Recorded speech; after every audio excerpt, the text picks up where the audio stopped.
Hello, I'm Z.R.C. Films. This is a read aloud of my new story from the Shadow Files. Now like, subscribe, lock your doors, turn your lights off and listen. When I was 7 years old, I received a Furby as a gift from my parents for my birthday. It was the coolest thing I had ever seen, with its big, bright eyes and soft, furry coat. I would play with it all day long, teaching it new words and watching it dance around. But after a few weeks, strange things started to happen. At first, it was just little things, like the Furby's eyes glowing in the dark, or its voice coming on unexpectedly. But then, things took a much darker turn. One night, I woke up to the sound of scratching coming from the corner of my room. I thought it was just my dog scratching himself, so I didn't think much of it. But then, I heard a strange growling noise, and I knew something was wrong. I got out of bed and turned on the light, but my dog was nowhere to be found. That's when I saw the Furby, sitting in the corner with a strange look in its eyes. It looked like it was hungry, but I didn't think much of it at the time. Over the next few days, my dog started acting strange. He would bark at the Furby and growl at it whenever it came near. But the Furby seemed to be getting more and more aggressive, and soon, my dog disappeared altogether. I was devastated, but my parents didn't seem to think much of it. They just assumed that my dog had run away or gotten lost. But I knew the truth. The Furby had eaten him. Things only got worse from there. The Furby started to get more and more aggressive, attacking anyone who came near it. And then, one night, it attacked my family. I woke up to the sound of screams coming from my parents' room. When I got there, I found my parents lying on the floor, covered in blood. The Furby was sitting on my father's chest, its eyes glowing red. I tried to grab the Furby, but it lashed out at me with its sharp teeth. I knew then that I had to get rid of it, but I didn't know how. The police never believed me when I told them about the killer Furby. They said it was impossible, that it was just a toy and couldn't have done the things I claimed it did. But I knew the truth. I knew what I saw. The murders of my dog and my family were never solved. They were filed away as unsolved mysteries, but I knew the truth. The killer Furby was still out there, waiting to strike again.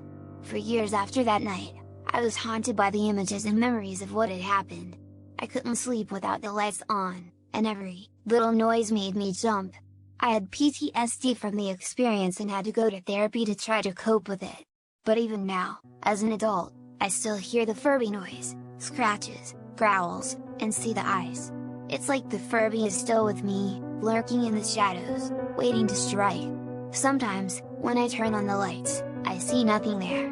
But I can still hear the Furby's laughter, taunting me, mocking me.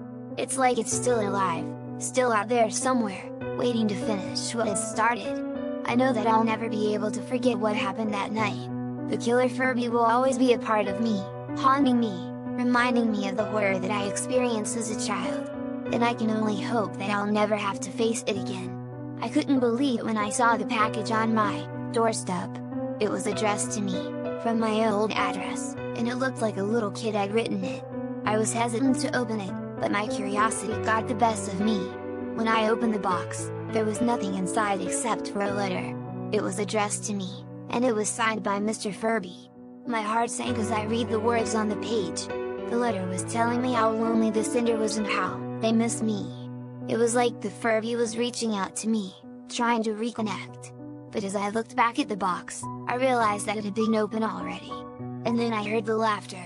It was the same laughter that had haunted me for years, the laughter of my old friend, the killer Furby.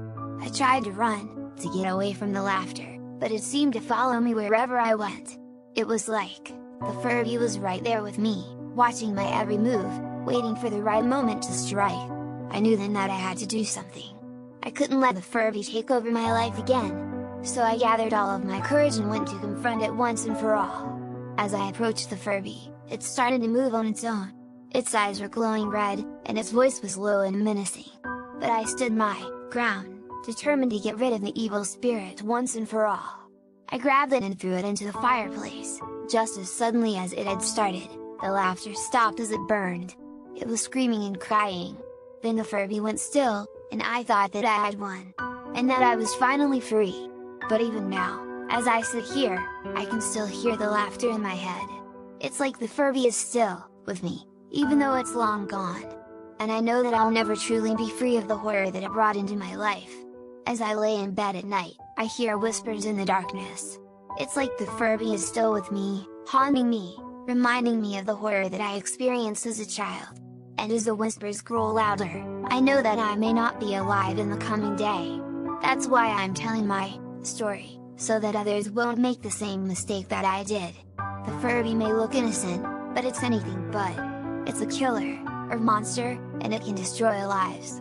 So if you ever come across a Furby, don't be fooled by its cute and cuddly appearance. Remember my story, and stay far away. Your life may depend. Thanks for listening. Please like, subscribe, and share. If you liked this story, please visit my website to find others just like this. Comment your theories and what you would like to see happen next. 통한의 역사가 그냥 우리 땅이 아니라 존경하는 국민 여러분